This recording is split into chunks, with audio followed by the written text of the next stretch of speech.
Before we begin, I have a very special and important announcement, and I want you to listen carefully. Our organization, Torch, is a nonprofit, meaning that the only way we can pay for our expenses, the only way we can support our team of 5 rabbis and rebbitzins, our support staff, pay rent, and do all the wonderful work of Torch and all the amazing podcasts, the only way we could do that is via the generosity of our friends and our supporters. That's the only way we can pay for our expenses. And our organization has a philosophy that we don't try to fundraise every day of the year. We try to compress a year's worth of fundraising into 1 week. In 1 week, we try to raise the bulk of our operating expenses, and that week is right now. You appreciate our work. You enjoy our podcasts. You find our offerings to be interesting and educational and valuable and compelling. We need your support to keep it going. So today, I'm asking you for your friendship and support and generosity, and asking you to visit givetorch.org and make a donation to our organization. The link is in the description, givetorch.org. And to sweeten the deal, every donation will be tripled. A $100 donation will equal $300 for Torch. A $1,000 donation will equal a $3,000 donation to Torch. So give what you can give and amplify your donation and help make the campaign a success. If everyone who is listening right now gives what they can give, the campaign will be a success and Torch will be bright for another year. Without your support, I wouldn't be making podcasts. Torch would fold. I'd be selling mortgages or cabinets or work in healthcare or, I don't know, become a lawyer. But thanks to our supporters, Torch is teaching and spreading Torah and Jewish wisdom and the rich Jewish heritage on a never-before-seen scale. Just via the podcast in 2020, we merited to do 162 new episodes, almost 500,000 downloads, perennially listed on the top charts of the category of Judaism on iTunes. And I want to stress, that accomplishment is not mine. It's not even the accomplishment of the great team at Torch. That is the handiwork of all of you who supported our organization. Us together, we accomplished that goal. In our eyes here at Torch, our donors are really our investors. Whatever merit we get from the unprecedented amount of Torah that we spread, it's divided between us, the team at Torch, and the donors/investors who support our work. So please pause this podcast and visit givetorch.org and give what you can give to support Torch and to support the podcasts. This is an online fundraiser. It's a matching fundraiser. Every donation will be tripled. There's a link in the description of this podcast. So I'm asking you to please pause the podcast and visit givetorch.org and support Torch and support the podcasts. Now, I know from previous years that some of the listeners will say, you know what, Rabbi, you convinced me. And they're going to come out of the woodwork and support the campaign when I make the annual appeal. They're going to pause the episode, go to givetorch.org, and give what they can give. But many of y'all are not going to be convinced. And they're going to say, oh no, the rabbi's doing his annual promo. He's doing his annual appeal. When will I finally get to the actual content of the episode that I want to listen to? And they're going to skip 30 seconds ahead. Oh, he's still doing it. Skip another 30 seconds ahead. Oh, when is this going to end? So every year, I try to persuade even the skeptics that supporting Torch is a very worthy cause. And how am I going to persuade you this year? Well, this year, I'm doing something unprecedented and probably something a bit foolish. I may very well regret this. This may be a terrible idea, but let's give it a shot. If you need help being convinced to support Torch at givetorch.org, pull out your phone, go to your contacts, type in the name Yaakov Wolbe, that's me, the email address you already know, rabbiwolbe@gmail.com, and you put in the phone number 713-301-3611. 713-301-3611. And then you go to your messaging app and you send me a text with the words, I need to be persuaded. And I will call you up and I will personally persuade you to support Torch at givetorch.org. This is very important to me. I really would love to have 100% participation of the podcast audience. I view the podcast audience as a big distributed family, and I want everyone on board to support this campaign. If you've never given to Torch, this is a fantastic time to do it. Give what you can give. If you already are part of our donor/investor class, push yourself to give a little more. You will not regret it. Partner with me. Give what you can. 2021, you're going to be on Team Wolby, on Team Torch, Team Spreading Torah, and our rich Jewish heritage throughout the world. Support the Parsha Podcast. Support the Jewish History Podcast. Support Torah 101. Support This Jewish Life. Support the Mitzvah Podcast. Support the Ethics Podcast. Support all the wonderful, fantastic work of Torch. I know it's hard, but this is worth it. Push yourself and give what you can give at givetorch.org. You won't regret it. A few practical things. You can donate via PayPal. If you prefer to send a check, email me and I'll make it easier for you. We started accepting Bitcoin and other crypto via Coinbase. And in fact, we've already gotten several Bitcoin donations. But you'll need to email me to set that up. We'll do it, rabbi@wojima.com. Take care of it. If I have your phone number, I plan on giving you a call this week to solicit your support for this campaign, so be on the lookout for that. You could choose which podcast to support, which Torch teams to support. There's all kinds of cool sponsorship opportunities. You could support the Torch podcast microphone and studio. You could dedicate your favorite Torch podcast. You could sponsor an episode. Every donation of $360 or more will receive a signed copy of my upcoming book, Upon a 10-Stringed Harp, which is set to be released in the coming months. All that on givetorch.org. The link is in the description. Thank you for another amazing year of Torch podcasts. I am eternally grateful to you for your support and your friendship throughout the years. Thank you for listening. Please God, the campaign will be a smashing success and Torch will have another fabulous year.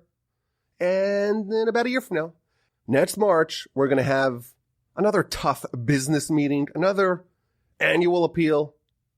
And that's the only appeal you're going to hear from me for the next year. So thank you for listening. And now, enjoy the podcast.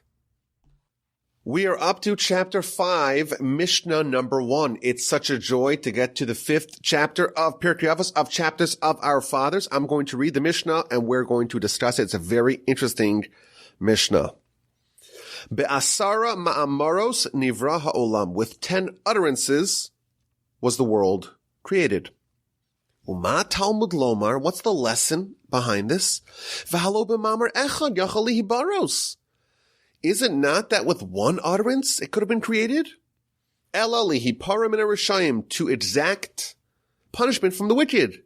Shema'abdim es olam shenivra basar ma'amaros, who are destroying the world that was created with 10 utterances.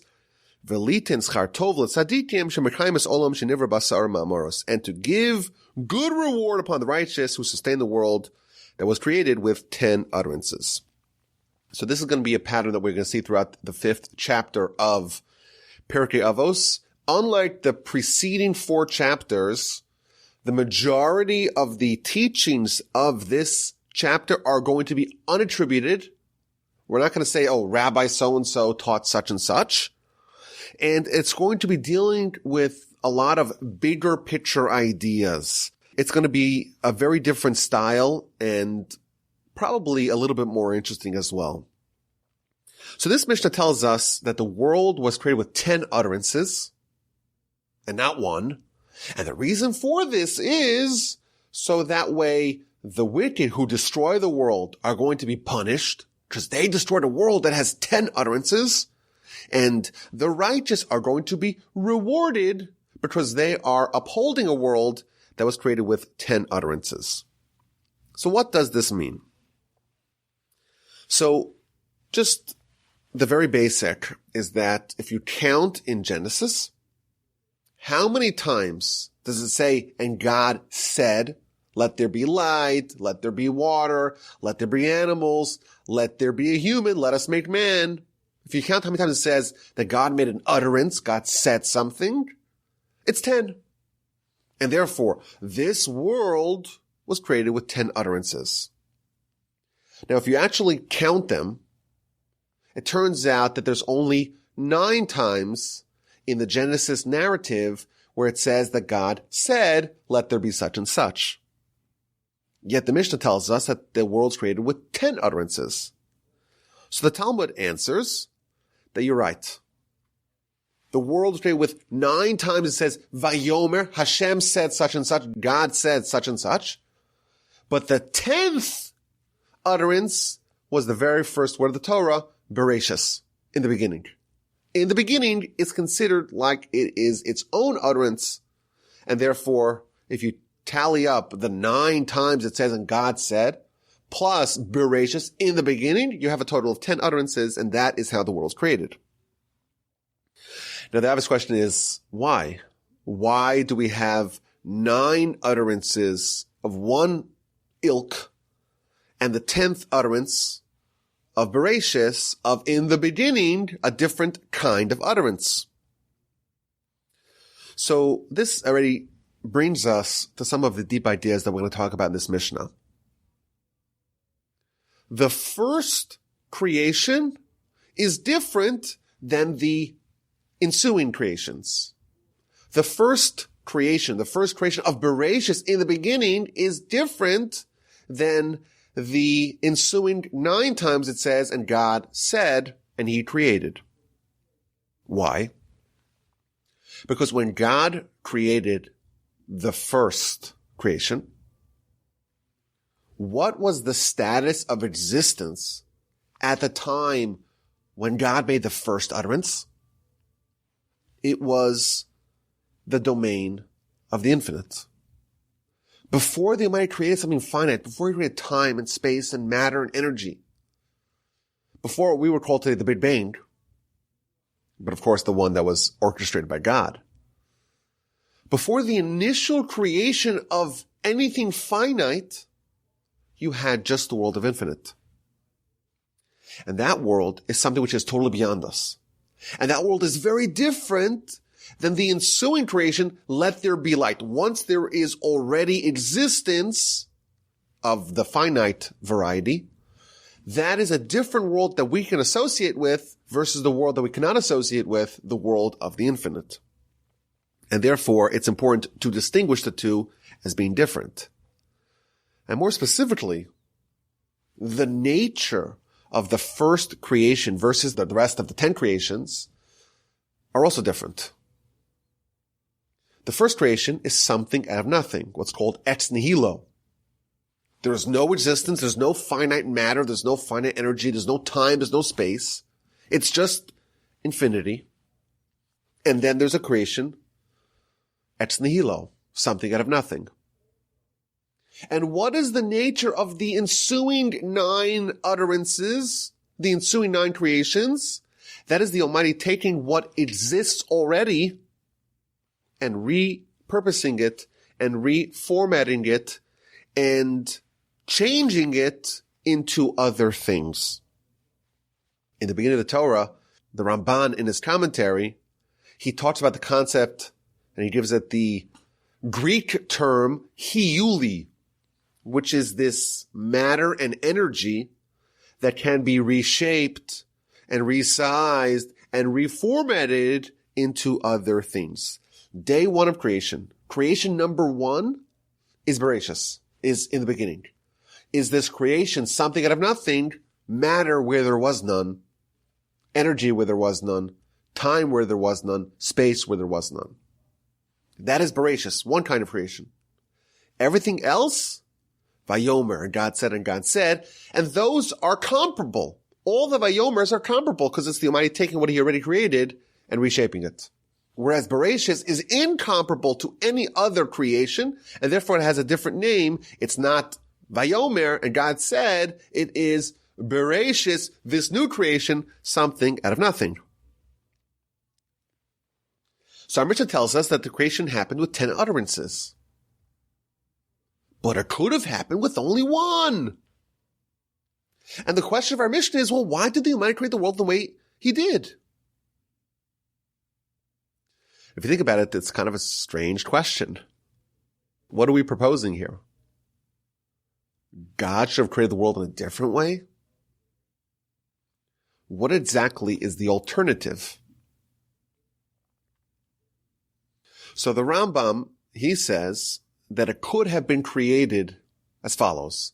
And God said, let there be light, let there be man, let there be this, let there be that. It could have bunched all the and God said's into one statement. And the fact that these utterances were separated out as distinct creations, that is something that the Mishnah wants to ponder. Why? That's what the Rambam says. There's a very important Maharal over here. And he tells us that the number 10 is a very significant number.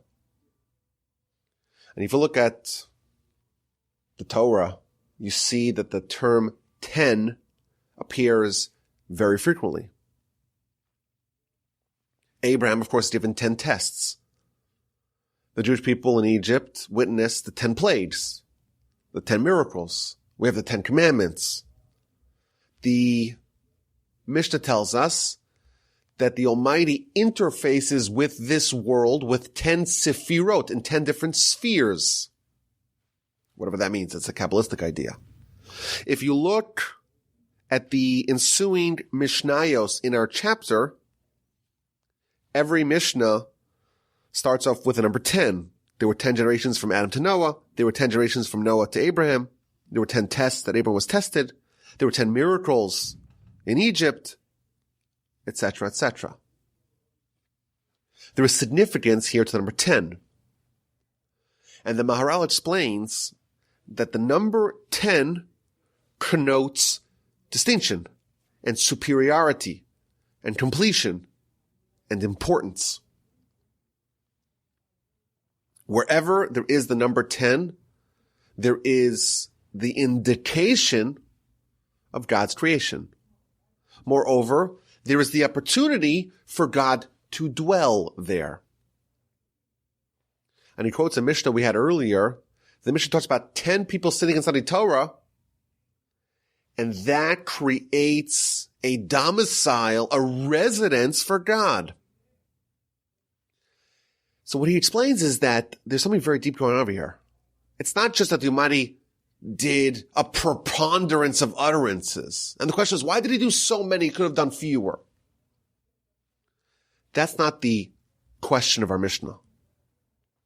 The question of our Mishnah is, why did the Almighty create the world with 10 utterances? I.e., why did he make this world important? He could have made it less important. From the fact that the Almighty used 10 utterances to create the world, that shows that the world really, really, really matters. And what does that mean? What are the takeaways? What are the consequences of the world really being important?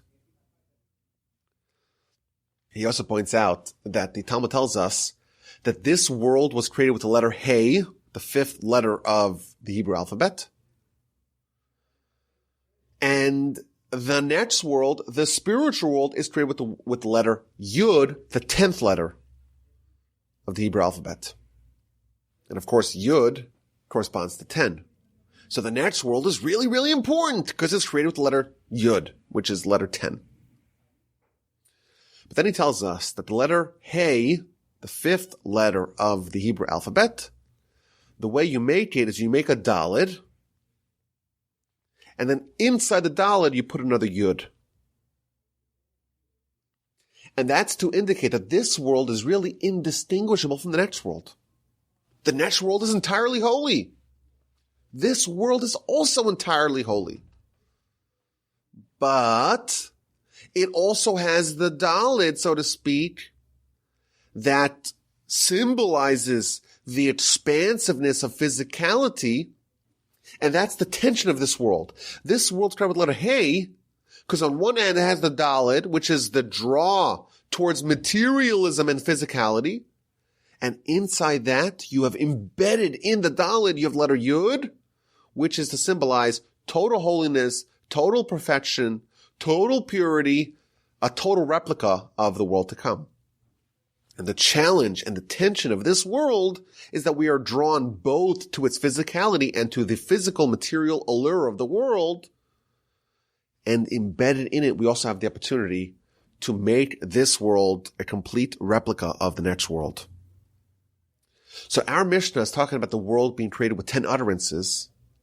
That's not just the count, how many times the Almighty said something to create the world, but the 10 utterances indicate and signify the importance of this world. And the question is why? The world could have been created and mattered less, but that's not what the Almighty wanted. And the reason we're told here is that this world is important, and the consequences of that importance are the fact that we have a say in the trajectory of this world. We determine if this world is going to be upheld or it's going to be destroyed.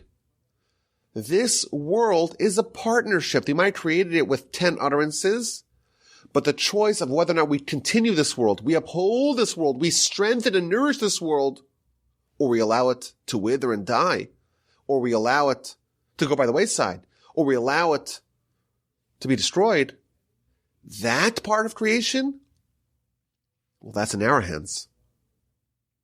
And therefore, they might have created a very important and valuable and significant world, and then he gave it off to our fallible hands to decide what to do with it. And if we're righteous, then we're going to have great reward because we're perpetuating and we're maintaining and we're sustaining and nourishing a very valuable world. And God forbid if we choose to become wicked and to ignore the, so to speak, 10, the power, the yud of this world, well then we are going to be responsible for destroying this world.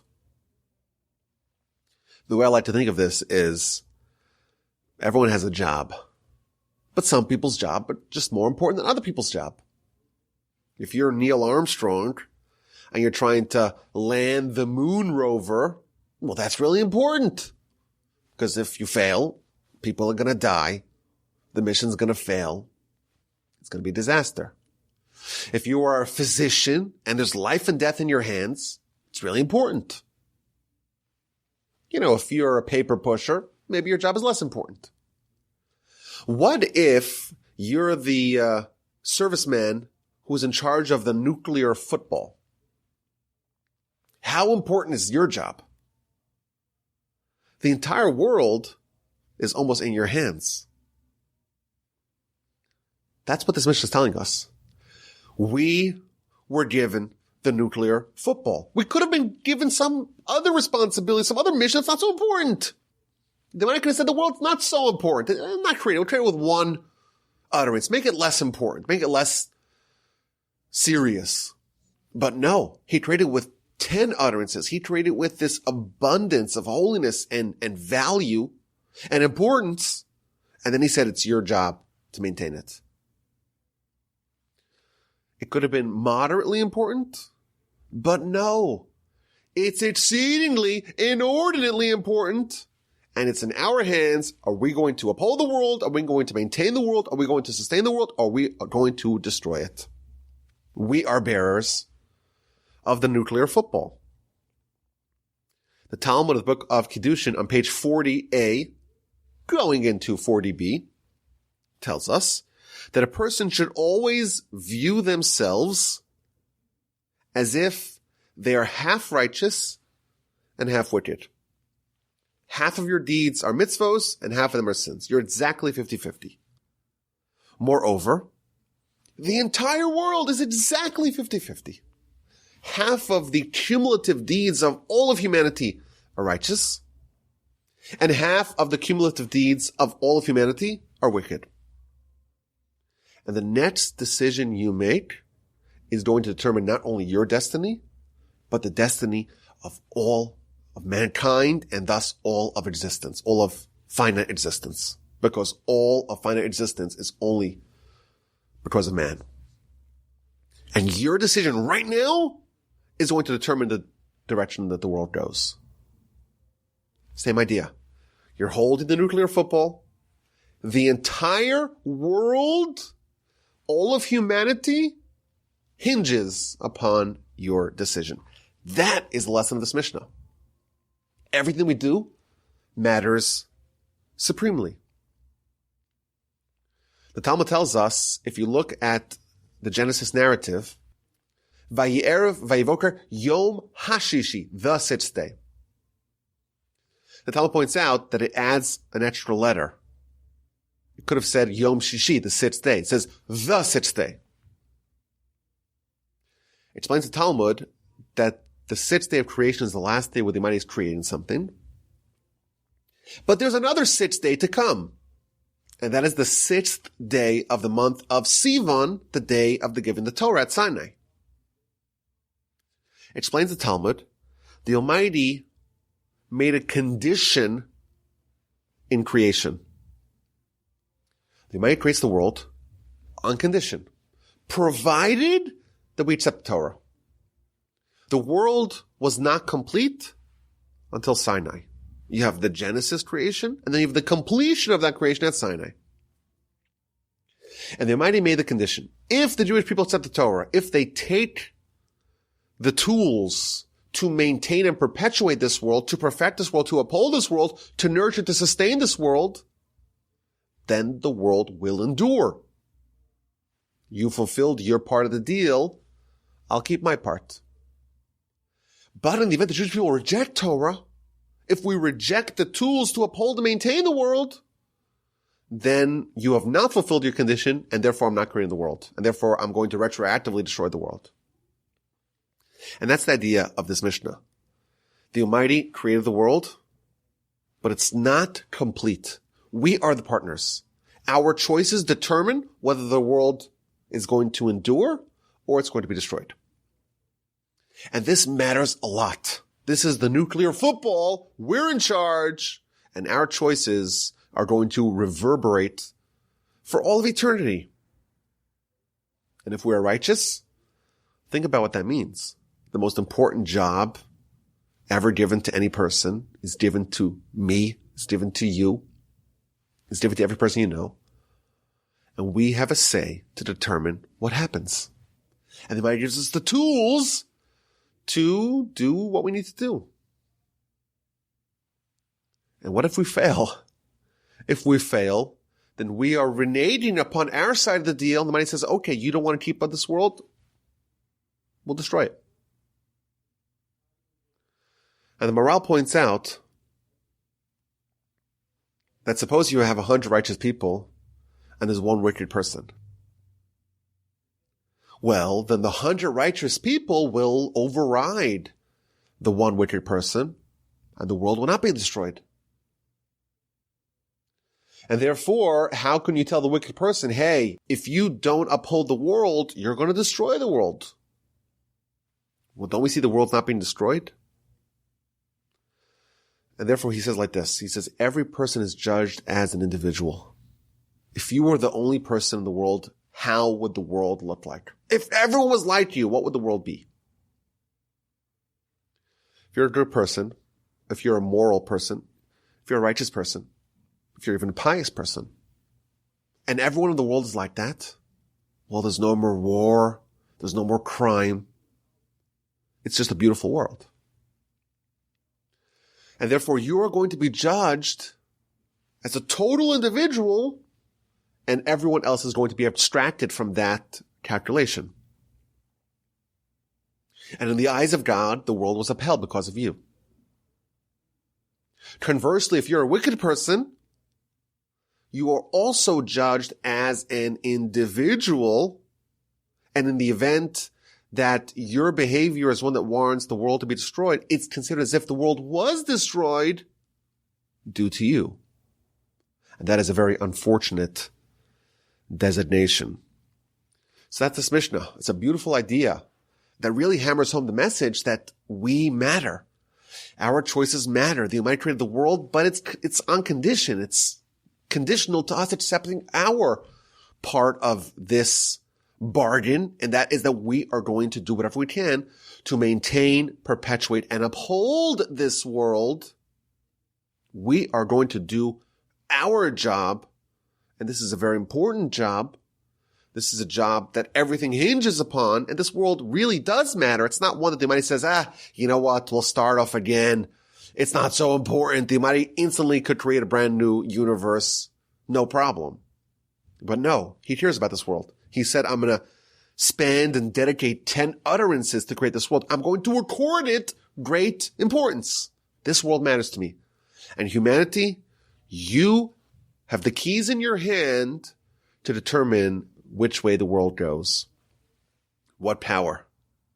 And of course, what responsibility for us to make sure that we are doing whatever it is that we can to maintain and perpetuate and uphold the world and be the people that can say we deserve reward for upholding the world that was created with 10 utterances. I thank you all for listening. My email address is rabbiwolbe@gmail.com. I look forward to your questions, your comments, and your feedback.